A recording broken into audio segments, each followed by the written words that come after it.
Hi there, Clifford Bates again, and I'm sorry we had a camera breakdown. We were just finishing the first paragraph of this is Machiavelli's reading Machiavelli's Prince. We're doing chapter 17 on cruelty and pity, and we got we were just right near the penultimate the penultimate of the first paragraph. So that's strange. So we're gonna and therefore that video will be before this one. Both will be released at the same time. In continuing, therefore, we talked about the question of the dangers of being the difference of being cruel, that targeting specific individuals, and pity, you try to benefit everyone, ends up creating harm for all. So now he turns to the penultimate sentence right here. This is of the first paragraph. He says, "Of all princes, it is especially important for a new prince to avoid the name of cruelty, because new states are full of danger." Okay. So therefore, he says that the new princes need to avoid the name of cruelty, not being cruel, but being the name of cruelty. So there's the importance of the reputation, doing the things, being cruel, or using cruelty properly, and having the reputation of being cruel. And we have to remember the example of what happened with Cesare Borgia. The Cesare Borgia example earlier of back in chapter 7, where he dealt with the question of becoming a prince through the arms of others, and fortune in the arms of others. Borgia is the example of using Remarcio di Orco to impose, who was cruel and a hard man, and that he reduced the Romalia, which was in disorder and chaos, to order and just peace, and then what happened? Well, Cesare removed them and left the people stupefied and satisfied. So what happened was that he didn't do the cruelty himself. The cruelty was done by another, which he then removed, and therefore did not take the blame. So he was not seen as cruel. Diorco was seen as cruel. So that's the important. This is why some things are different things here. And he ends the first paragraph with, and Virgil, though through the mouth of Dido, says, "Difficult things in a new reign forces me to take such measures, and to defend the boundaries all around." Now, de Alvarez has an interesting note here. This is 5. And he goes.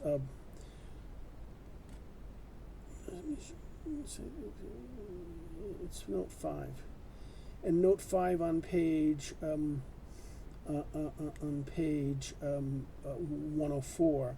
De Alvarez is quoting from the Latin. It's a quote from Aeneid first, where Dido, the princess of Carthage, welcomes Aeneas and describes what she thinks she had to do.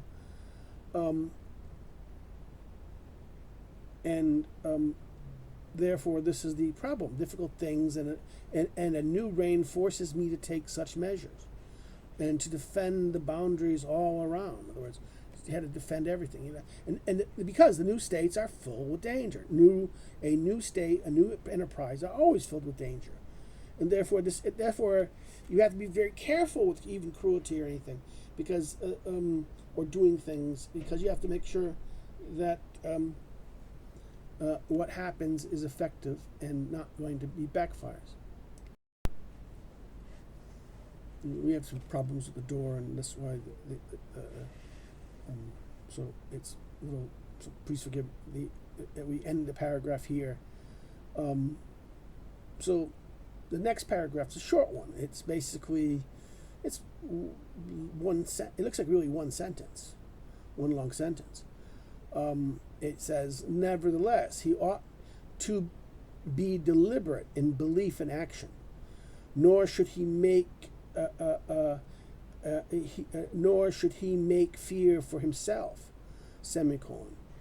He should proceed in such a mode, tempered with prudence and humanity, so that too much confidence, so that too much confidence not make him incautious, and too much diffidence not render him intolerable. Now, the Alvarez has many notes here, and this is why it's really important to look at this. He opens up the first thing, that famous line of at the first part there. You should be deliberate in belief and action. Now, de Alvarez wants to make sure that he points to an older translation, 1640. An older translation, to be judicious and in giving belief to anything or moving himself self threat. Hereafter cited as, in other words, Machiavelli seems to mean that the prince must show himself to be a serious man in his outward conduct. Okay, so that's what this idea is, that you must. The first thing is that we do something about. You must be deliberate in your belief and action. You must be a serious man. And the second thing, the second note 7, the next sentence, nor should he make fear for himself. Now, this is seems to be that people should not be extremely afraid of him. Okay, this is how an earlier translation did it from the 1640s. But the meaning seems to be not to be easily frightened. That is, not to make oneself afraid by manufacturing or imagining fears. De Alvarez argues, and I think this is the point. This is why we should, in other words, don't create fears for yourself. Don't imagine fears. Don't produce fears. Not by making the people fear, because this is most translations will do it that way. No, it's more like, in other words, it's about yourself. This is about the virtue, the character of the rule in relationship to his rule. So therefore, this is about what he should be. The first point is about he should be deliberate in belief and action. Now he should what? He should not make fear for himself. He should not produce fear, concoct fears and makes himself. Why? Because he should proceed in such a mode tempered with prudence and humanity, so that too much confidence not make him incautious. So too much confidence could make him be incautious and bold and rash, and too much diffidence, that means too much kind of doubting and self-doubt, will make him intolerable. Now this is an interesting note, and this is note 8 on page 104. One should perhaps also interpret the confidence and diffidence of a prince as referring not only to his opinions of others, that is, whether he or not exercising trust or distrust them, but to his opinions of his own powers. Again, de Alvarez implies this is de Alvarez's comment here, that this is about his own powers. It's not about trusting others or having too much confidence and not having enough confidence. Again, this confidence and diffidence is referring to himself, that being too confident, to not taking care of the cautious. And de Alvarez continues here, a man who has too low an opinion of his virtues would make himself contemptible in the eyes of the people. Not to know one's own worth leads others to wonder about one's capacity. And to be overly confident of one's power has the obvious danger. In other words, bragging. If you're brag, blow hard, Mr. I'm going to solve the world's problems, and don't do it. Blow hard, right? So being too confident, people will no longer take you seriously. They won't believe you. But you're too diffident, you look like, well, maybe he doesn't do great.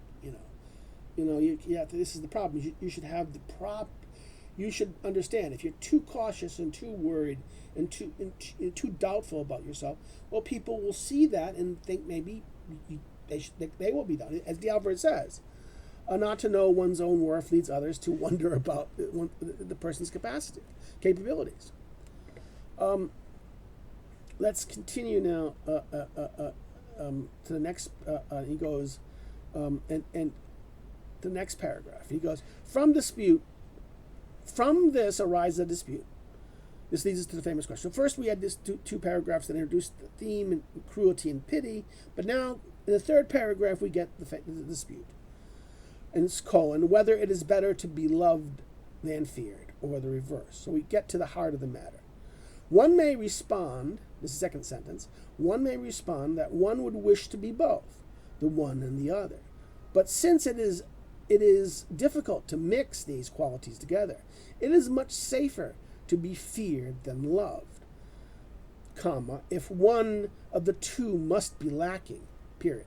So it would be ideal to be both, loved and feared. But since this is not likely, it's very difficult to keep these two things, these two things.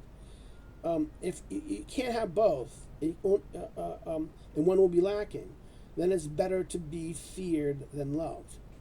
Why? You get that next sentence, right? For one can say this generally of men. This is one of Machiavelli's things. And by men he means human beings, okay, not only men.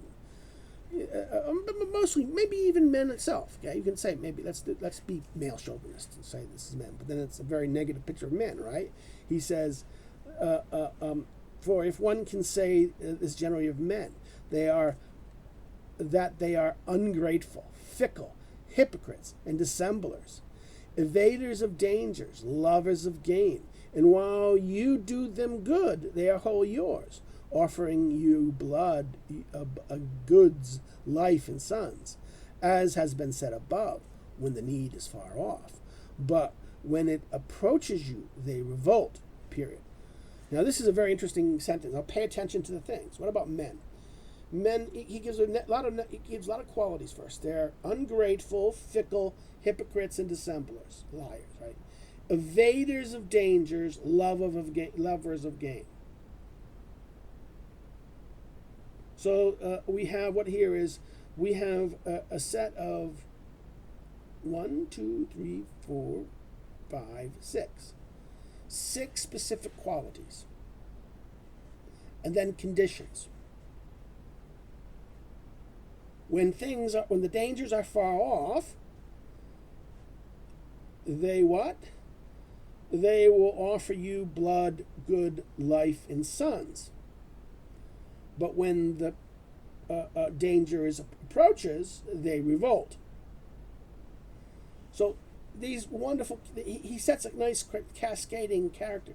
In other words, when the danger, they're loyal and faithful and will dedicated when the danger is far away. But when the danger immediates, and because why?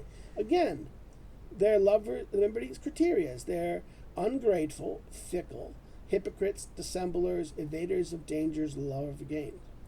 Given those categories, the two trends he points are very clear in that sense, why they will happen the way they do. And the next sentence, and the prince who founds himself wholly on their words, he will find himself naked. If he finds himself naked in other preparations, will be ruined. So if a prince who founds himself wholly on the people's words, or men's words, will be ruined. Therefore, he needs to have done other preparations. He can't just rely on their words, their promises. Because they're promises of helping, and the promises we keep, because they're really meaningless. Because people again will be what?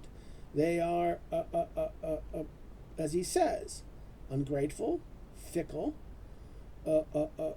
hypocrites, dissemblers, liars. So when nations promise things, and they were evaders of dangers and lovers of gain. So these categories, these nice categories, will explain the rational behavior of actors. In other words, this is kind of like the motivating principles of an actor. So do you want to understand why people lie? This is the engine you have that explains it. And he says, so therefore, if you rely on their words, you'll be ruined. Now he has this is an interesting comment. For friends, the next sentence, for friends which one acquired for a price, and not with greatness and nobility of mind, one merits them, comma, but one does not have them. When it comes time, when the time comes, they cannot be spent. Period. Now this is interesting. Friends that you acquire by a price versus you acquire opposite. You acquire by a price, paying them or some utility. Some shared. But friends that the opposite. But he compares these friends. These friends, you have them, but when the time comes, they can't be spent. They won't be there when you need them. Okay, who will be there? The ones he implying here. In other words, the friends you gain from greatness and nobility of mind. These friends will be the friends you buy, either or you pay for. You won't. They will not show up. You don't. You can't use them. You can't spend them. This is the word. Spending friends. That's what when you need. This is the thing. Machiavelli says you need to be able to spend your friends. In fact, this is what. Why do you have a friend that you can use them at this moment, and the only real friends that you can truly be able to use, in these extreme occasions, will be those not that you paid for, not that you bought, but rather only those who are your friends because of your greatness and the quality of your minds, as he says there, for the nobility of your mind. In other words, they attracted to you. Well, maybe this is the thing about charisma in Weber's concept, that they're attracted to you for some reason. They're attracted to you. Maybe it is a love in that sense. This is the thing. This is where they love you in that sense. They're attracted to your mind. They're friends in this. And in fact, this is why, in many ways, Machiavelli is much cynical. But the argument here kind of relies on Aristotle's conception of the friends, right? Friendships on utility, friendships on pleasure, friendships on virtue. He says Machiavelli seems that the friendship is not only the friendships on virtue are the ones that will be able to be spent in the time of crisis. The friends on utility and pleasure will, they won't last. He basically, what is, in many ways, what is pleasure but another form of utility, right? So it is a utility of pleasures, okay, bodily pleasure, or again, it's a form of utility. It is utility maximization, but at a different level or with a different end. But again, that kind of friendship, Machiavelli says, is those friendships of utility and friendships of pleasure. You can't spend them when the time comes. Only the friendships are based on what he says here: your greatness and your nobility of mind. Now it continues.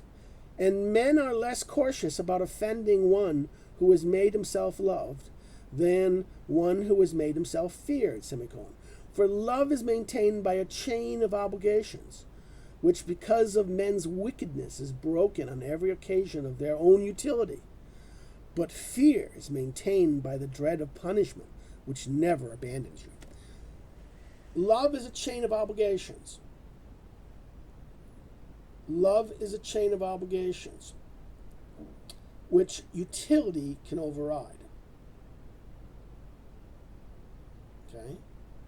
In other words, and because of man's wickedness, that chain of obligation is constantly broken when utility, that the obligation compared to the utility, the cost benefit. Men will often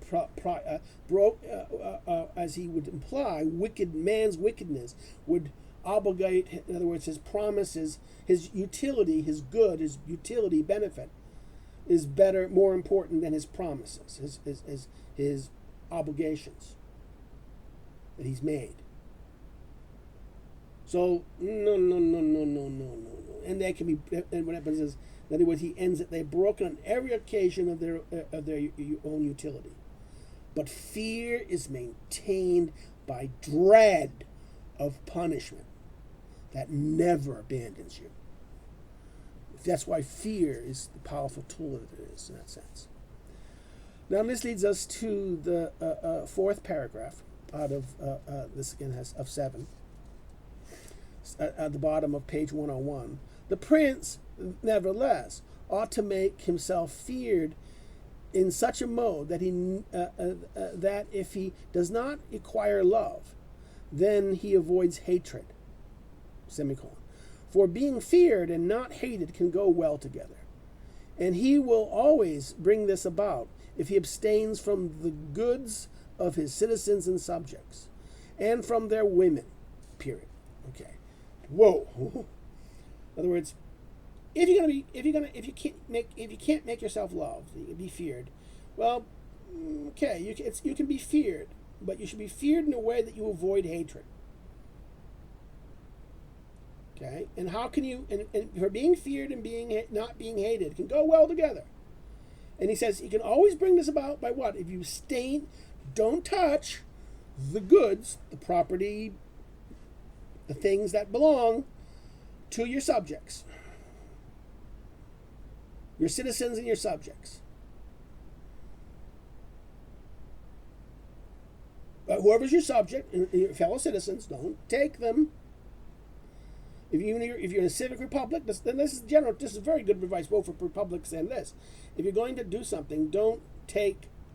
If you don't want to be hated, don't take what belongs to your fellow citizens.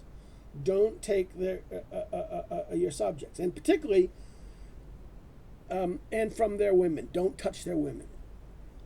Now, why? What is that? Why touching women? This is male chauvinism. Pride. This is about honor. Pride and honor. Touching someone's woman, touching their women is to attack their sense of who they are. Attack at one level their family, but also their honor, their sense of pride, who they are, and their honor. And that Machiavelli. This is interesting. Machiavelli does think honor is important. Honor and utility matters. Don't touch their goods, but be careful about their honor. But notice that it'll be the honor of their. The thing about this is that we'll forget this. He'll have another line later that would seem to be, well, I mean, if they believe their honor, why wouldn't he care about his father? Blah blah blah. This is sexual, or your descendants. If it's your children in that sense, or your parents in that sense, particularly but to touch your women implies more in this sense, an intimate partner, something like this, somebody you care for.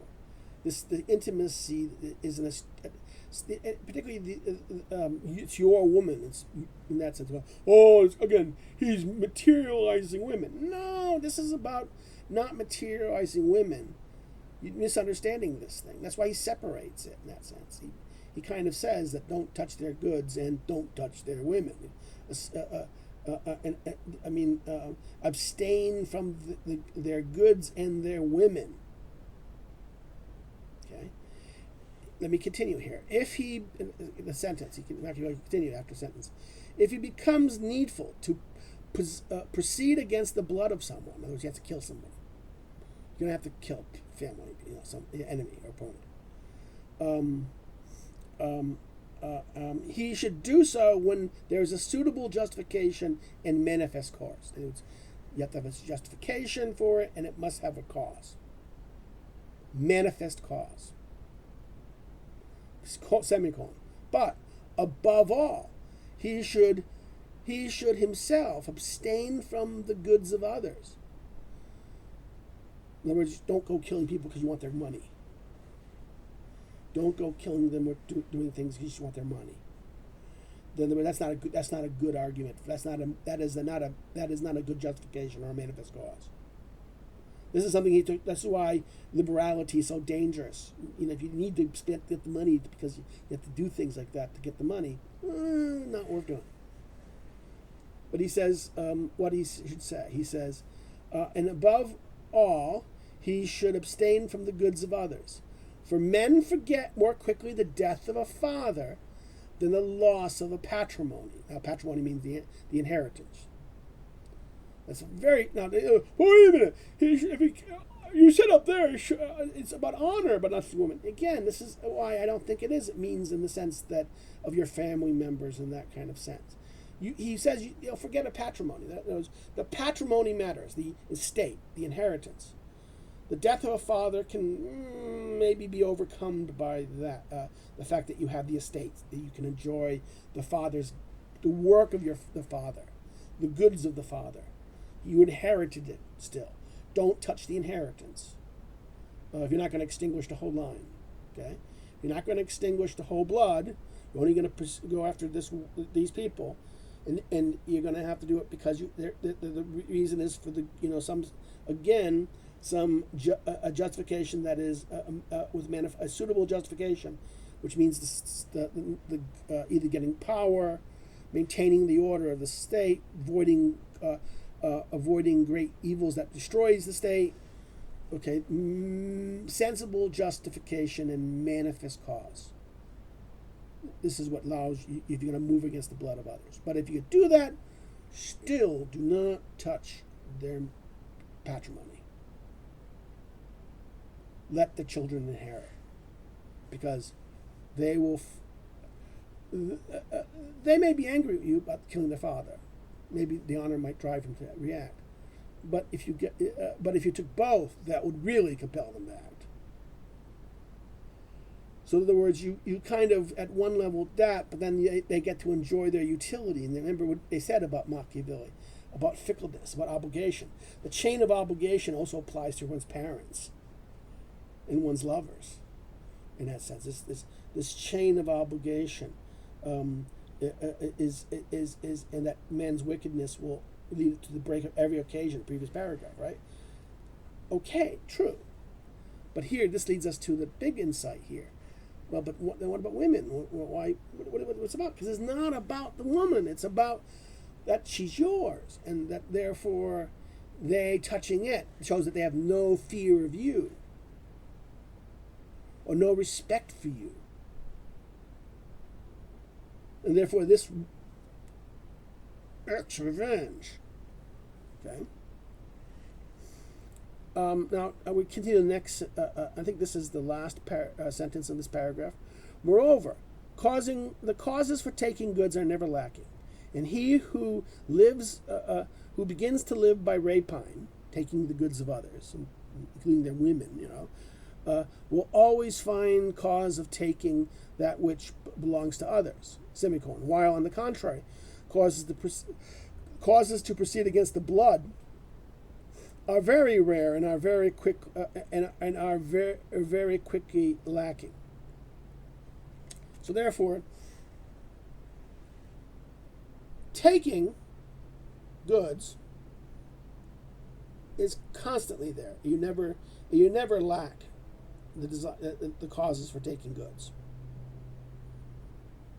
And once you start taking the goods, you get used to it, and you start to become more and more rapacious.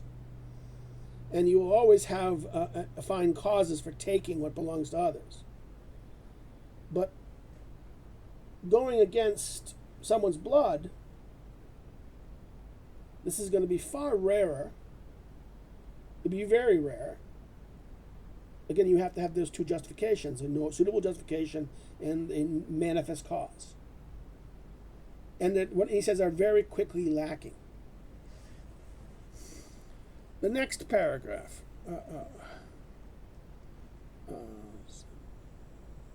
fifth one, I think. No.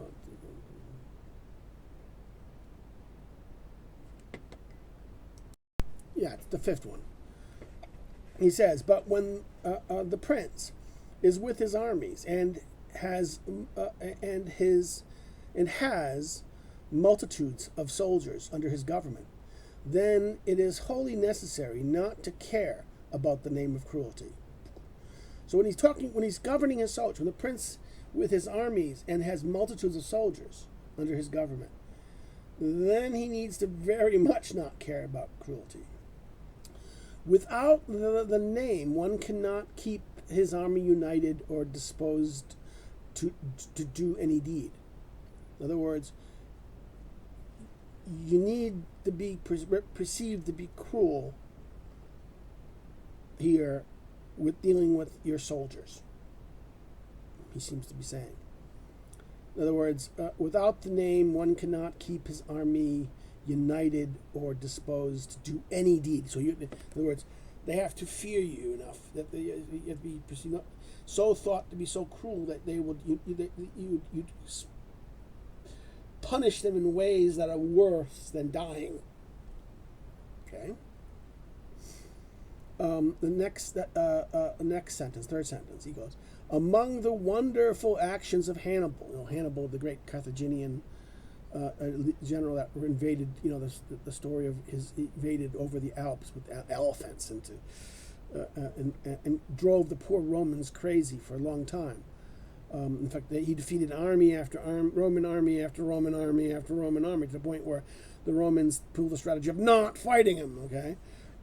And then send Scipio to Africa. Instead of fighting him, they send Scipio to North Africa, and then to defeat him. They don't fight him in Italy. They fight him by threatening the Carthaginians that calls them back to try to relieve Carthage, and fights on a battlefield of Scipio's choosing and defeats him. Okay, and therefore by defeating him will conquer. Forced a peace with Carthage and ends the Second Punic War. So what is it? The wonderful action of Hannibal numbers this, that having a very great army, in which was a mixture of infinite races of men, which he had conducted to war in alien lands, there never rose any dissension, neither among themselves nor against the prince, in bad as well as in good fortune. Okay, this is interesting. In other words, this people of infinite race, an army, a vast army of infinite races. In other words, if you're going to have this is a very interesting argument he's making. If you're going to keep everything united, you need lots of cruelty. This is the famous, in sociology we call this the paradox of the more homogeneous a society, the less overt coercion or violence is necessary to maintain it. Where there is, in other words, because why? Social pressure, family pressure, and all these things are enough to maintain order, as long as everyone's the same. Once there's high levels of heterogeneity, then what happens? It requires lots of violence to maintain and keep order and keep peace. Because why? Because people don't have the peer pressure and this family pressure, and these things are not enough. And the difference is the difference is about justice, the difference about what's valuable, what's right, different views about what kind of property is right to use, or when is it okay to use someone's property or step on someone's land. Or if they don't agree on these things, they don't share the same values and the same beliefs, they will have conflict, and that conflict will constantly boil over to violence. And therefore that you need violence in order to maintain peace.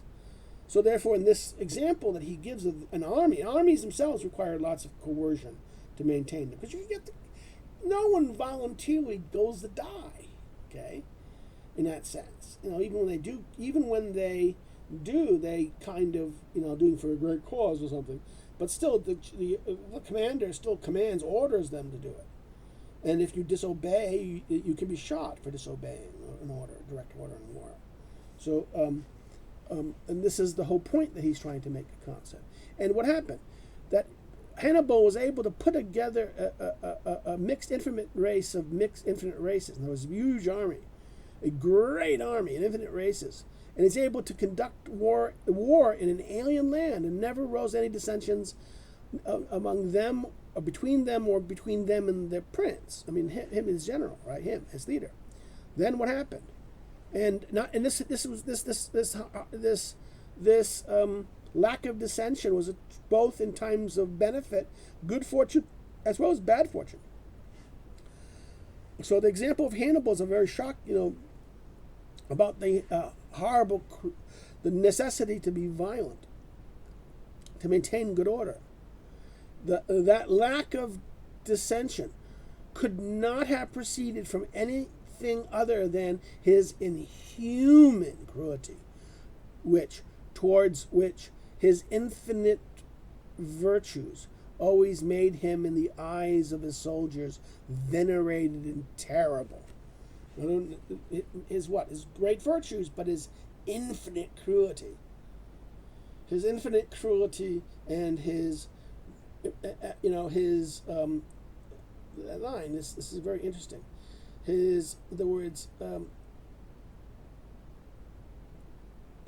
other words, his infinite virtues, his inhumane cruelty, and fear from other than his inhumane cruelty, together with his infinite virtues. In other words, infinite virtues have to kind of balance the act, right? So it's not only the cruelty; you have to have other things. That it's not him being cruel alone. It's that that cruelty plus the infinite virtues made him, in the eyes of his soldiers, venerated and terrible. Without that cruelty, his other virtues would not have been sufficient to bring about that effect. So, in other words, it's interesting. Machiavelli is saying, infinite virtues won't let you do that things that need to be done in those cases. Without the cruelty, he would not have been able to achieve, with all those infinite virtues, what he achieved. So repeat that line. Without that cruelty, his inhuman cruelty, his other virtues would not have been sufficient to bring about that effect. Period. And the writer on this point have insufficiently thought about this. Sorry about that. Rule number 1. Put your phone on buzz. Thought I did. Okay. So the infinite cruelty that comes in here. He goes, without that cruelty would not have been sufficient to bring that effect. And the writers on this have been insufficiently thought about this. Okay, he talks about, this is D'Alvarez's note 11. That is, they admire his capacity to unite an army composed of different races, but condemn his cruelty, which enabled him to keep it. On Hannibal, and you can see this on Discourses, on Hannibal, see Discourses, Book 2, chapters 18 and 27, and Book 3, chapters 9, 10, 21, and 40. So most of the commentators talk about Hannibal, they praise his virtue and condemn it, but not understand that without the cruelty, none of his acts would have been possible. Now this leads us to the 6th paragraph, and to see that it is true that his other virtues would not have sacrificed. One can consider in Scipio, a most rare man, not only of his time, but in memory of all things that are known. In other words, he can stop here. He talk about Hannibal. Hannibal's great man who defeats Hannibal. It will be Scipio Africanus, right? Scipio, but he says, let's consider Scipio. Let's consider Scipio. Scipio is the opposite. In many ways, he's the most rare man, not only in his time, but a memory of all things are known. Okay, what is this? His armies rebelled in Spain, and this did not proceed from anything other than his excessive pity, which permitted his soldiers more license than was fitting for military discipline. Period. Again, this is the criticism that people, he when he was general in Spain, and what happened was his refusal to impose cruel methods, and his pity led to disorders, and the disorder led to a mutiny in that sense, rebellion. This refused to obey orders. This brought him reproof from Fabius Maximus in the Senate. And he was called the corrupter of the Roman militia. In other words, these two issues. He was being too nice to the troops. He was corrupting them. Fabius is angry at this in that sense. and the Laurentians, whose city had been sacked by Scipio's legate, were not avenged by him, nor was the indolence of that legate corrected, all of which proceeded from his very easy nature, to such an extent that someone in the Senate who wished to excuse him said that there were many men who knew better how not to err than how to correct errors. Stop here. Now, this is interesting. Now, this goes to some notes that are useful to paying attention. Fabius Maximus, in that sense, is Dialvarez talks about Fabius Maximus and who he is and why this is important. Fabius is the one who kind of things but here what happens is Machiavelli treats two Fabii as were they one, and as if they were alike in kind. So the other and the earlier one, Fabius, is Quintus Fabius. So he has this weird thing about Fabius Maximus in that sense. The other one that's in Hannibal's time, and therefore he combines them in that sense. And then he talks about the example of what happened. The officer was Quintus Pinimus. This is note 13.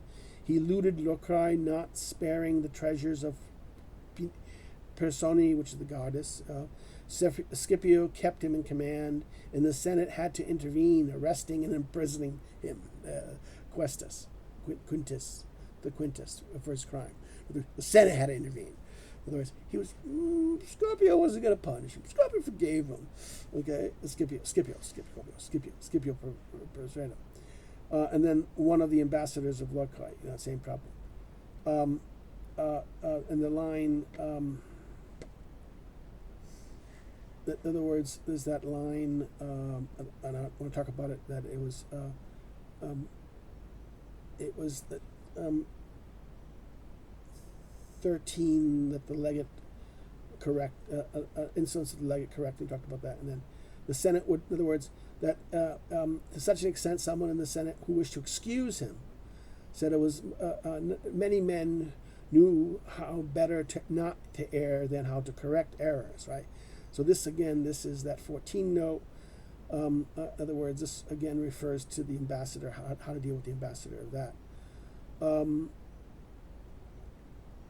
Let's go now to the next sentence and finish this up.